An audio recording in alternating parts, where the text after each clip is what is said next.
The given uniform square lamina यो square मान्ने यो रेक्टेंगल छ तर यसले स्क्वायर मान्ने एबीसी हो ए बी सी र डी अब हेर्नु यस्तै छ र यो एफ र यो ई हो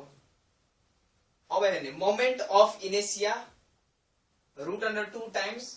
moment of inertia of AC about moment of inertia of AC is equal to moment of inertia of EF. AC moment of inertia AC भनेपछि यो A र यो C हैन यो A र यो C छ त यसलाई म moment of inertia about AC भनेको यसलाई यसरी रोटेट गर्ने यसरी यो एक्सिसमा रोटेट गर्ने यसलाई हो moment of inertia त यसको moment of inertia root 2 times बराबर moment of inertia EF भनेको यो कुन छ E यो छ र F यो छ भनेदेखि यसको यो एक्सिस यसरी रोटेट गर्ने यसरी रोटेट गरेछ हो moment of inertia of AD भनेको एडी यसरी यो एक्सिसमा रोटेट एक्सिस के छ यो छ एक्सिस अहिले कुन थियो यो थियो एक्सिस यहाँ यो थियो एक्सिस अब यो एक्सिस हुन्छ नि हुँदैन अब यो एक्सिस भयो कि भएन मोमेन्ट अफ इनेर्शिया चाहिँ कुन छ एसी भयो यो एसी थियो यसरी फेरि छ ईएफ त्यही छ एसी ईएफ अब हेर्ने मोमेन्ट अफ हामीले परपेन्डिकुलर थ्योरम पढेछौं त्योमा मोमेन्ट अफ इनेर्शियामा परपेन्डिकुलर थ्योरमले के भन्छ भन्देखि यो रोटेसनको प्लेन छ र axis perpendicular to the plane मा रोटेट गरिरहेछ यो हो त यसको जुन मोमेन्ट अफ इनेर्शिया आउँछ अहिले जुन यो एक्सिस अफ रोटेसन यो यसरी यदि रोटेट गरिरहेछ भनेदेखि यसरी रोटेट गरिरहेछ भनेदेखि यसको एक्सिस कुन हुन्छ यो हैन दुईवटा प्वाइन्ट कहाँ जोइन गरेछ त्यो पहिले हेर्ने र त्यो प्वाइन्टको यो एक्सिस भयो प्वाइन्ट एक्सिस अफ रोटेसन हो त यो जुन एक्सिस अफ रोटेसन हुन्छ नि त्यो यसको यसरी जुन रोटेट गरिरहेछ यो एक्सिस अफ रोटेसन अघि यो थियो एक्सिस अफ रोटेसन यो अब हेर्ने यो एक्सिस अफ रोटेसनमा रोटेट गर्ने कसरी हुन्छ यसरी हो र अर्को यो एक्सिस अफ रोटेसन यसरी रोटेट गर्ने यो एक्सिस अफ रोटेसन भयो त यो प्लेन जुन छ यो प्लेनको स्क्वायर से जेसुकै होस् मतलब छैन त्यो त यसको यो मोमेन्ट अफ इनेर्शिया मानु आईवाई आयो र यो मोमेन्ट अफ इनेर्शिया आईएक्स आयो भनेदेखि जुन परपेन्डिकुलर टु द प्लेन जुन हुन्छ यसलाई म भन्छु आईजेड यो सबै परपेन्डिकुलर हुन्छ कि हुँदैन एक्स एक्सिस वाई एक्सिस र जेड एक्सिस त यो जेड एक्सिस भन्दैखेरि यसको जुन मोमेन्ट अफ इनेर्शिया जुन हुन्छ नि यो मोमेन्ट अफ इनेर्शिया जुन परपेन्डिकुलर टु द प्लेन यो मोमेन्ट अफ इनेर्शिया र यो मोमेन्ट अफ इनेर्शिया जति आथ्यो त्यसको सम इक्वल हुन्छ भन्न खोजेको I am moment of inertia about the z axis is equal to perpendicular to the plane of axis is equal to moment of inertia about z axis plus moment of inertia कुनै दुईवटा यो plain थियो नि त यो प्लेनमा कुनै दुईवटा परपेन्डिकुलर एक्सिसमा मोमेन्ट अफ इनेर्शिया फाइन्ड गर्ने त्यसको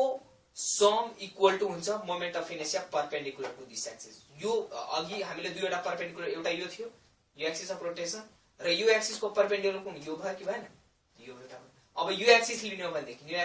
भनेदेखि यो एक्सिसको परपेन्डिकुलर कुन हुन्छ यो हुन्छ कि हुँदैन यो अर्को एक्सिस त यो एक्सिसको अहिले एक्सिस कुन छ यो छ एक्सिस छ कि छैन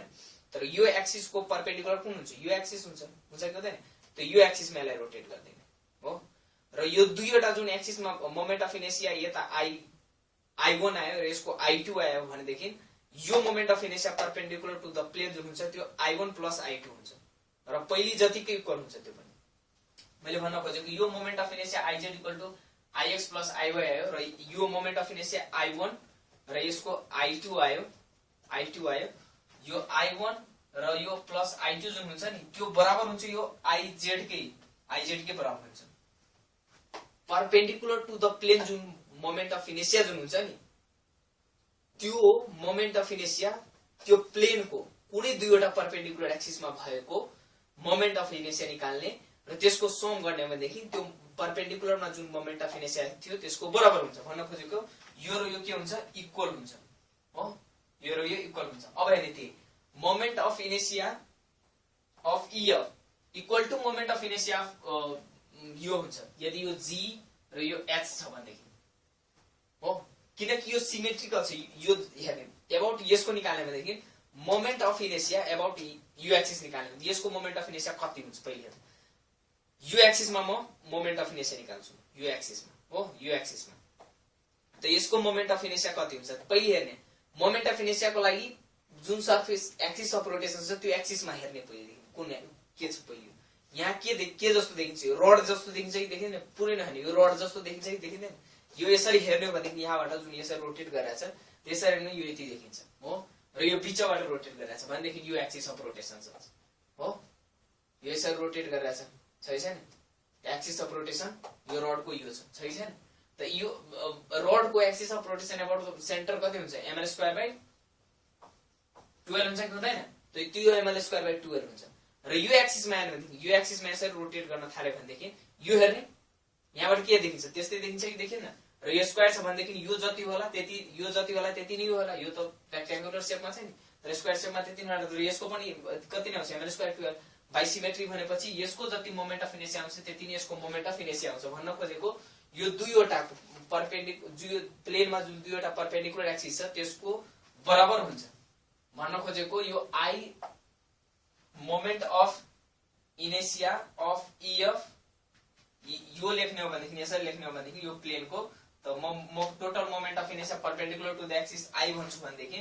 यो EF को परपेन्डिकुलर कति आउँछ मोमेन्ट अफ इनेर्सिया EF आइदियो भनेदेखि त्यो बराबर हुन्छ moment of inertia of GH भनेपछि moment of inertia of GH र यो दुईटा के रहन्छ इक्वल हुन्छ त्यसैले हामी यसलाई के लेख्न सक्छौँ 2 into moment of inertia of EF लेख्न सक्छौँ हो कि हैन र यो आई हुन्छ अब हेर्ने यसको जुन मोमेन्ट अफ इनेर्सिया जुन हुन्छ त्यसको मोमेन्ट अफ इनेर्सिया यसको बराबर हुन्छ किनकि स्क्वायरमा यो लेन्थ र यो लेन्थ के हुन्छ इक्वल हुन्छ कि हुँदैन हो बाइसिमेट्री भन्दिने हो त जति यसको moment of inertia about this axis हुन्छ त्यति नै मोमेन्ट अफ इनेर्सिया यो यसको परपेन्डिकुलर के हुन्छ यो हुन्छ परपेन्डिकुलर भयो कि भएन त यसको र दुईवटा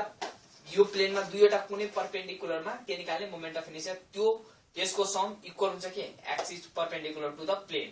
त त्यसको अब अरुको लागि हेर्ने भने यो आई ड्याश म भन्छु त आई ड्याश के आउँछ moment of inertia of AC moment of inertia of AC plus moment of inertia of BD भन्ने छ moment of inertia of BD र यो के हुन्छ यो दुईटा के रहन्छ इक्वल हुन्छ त त्यसैले म यसलाई 2AC लेख्न सक्छु र यो मोमेन्ट अफ इनेर्सिया र यो मोमेन्ट अफ इनेर्सिया के हुनुपर्छ इक्वल हुनुपर्छ किनकि यो दुईटा के छ एक्सिस मोमेन्ट अफ इनेर्सिया यो मोमेन्ट अफ इनेर्सिया जुन छ त्यो सम त्यो कता छ axis perpendicular to the plane यो प्लेन यसरी रोटेट गरेछ त यो एक्सिसमा जुन मोमेन्ट अफ इनेर्सिया आउँछ नि त्यो मोमेन्ट अफ इनेर्सियाको बराबर छ यो दुईटा के छ बराबर छ भन्न खोजेको हामी के लेख्न सक्छौं मोमेन्ट अफ इनेर्सिया अफ 2 यो र यो बराबर भनेपछि हामी के लेख्न सक्छौं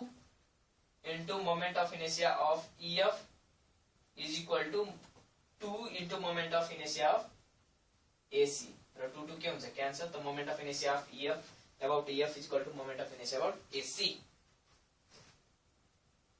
यो C बनाएर आइन्छ हो के हुन्छ परपेन्डिकुलर थ्योरममा एक्सिसमा परपेन्डिकुलर यो प्लेन छ यो प्लेनको परपेन्डिकुलर एक्सिसमा जुन मोमेन्ट अफ इनेर्सिया यसरी जब रोटेट गरिरहेको हुन्छ जब यो यसरी रोटेट गर्छ यसरी त्यति बेला जुन मोमेन्ट अफ इनेर्सिया जुन आउँछ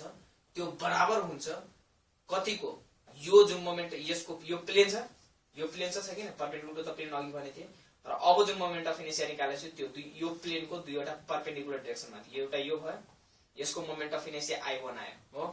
र अर्को यो एक्सिसको परपेन्डिकुलर कुन एक्सिस हुन्छ यो एक्सिस त यो एक्सिस I2 आयो र I1 प्लस I2 जुन हुन्छ नि त्यो बराबर हुन्छ यसको यो परपेन्डिकुलर टु द प्लेनमा IZ भन्ने भनेको या IY भन्नु त्यो बराबर हुन्छ या दुईवटा परपेन्डिकुलर पहिले यो निकालौं एउटा म यो एक्सिस लिन्छु एक्सिस अफ रोटेसन योबाट मैले I1 निकाले हो र अर्को यसको परपेन्डिकुलर यसको अबाउट हामीले मोमेन्ट अफ इनेर्सिया निकाल्यौं I2 त यो जुन I1 प्लस I2 हुन्छ नि त्यो बराबर हुन्छ कसको मोमेन्ट अफ इनेर्सिया अब परपेन्डिकुलर टु द प्लेन र अघिको जुन आएको थियो र अहिलेको आएको थियो त्यो पनि बराबर हुन्छ हो त्यही युज गर्नुपर्ने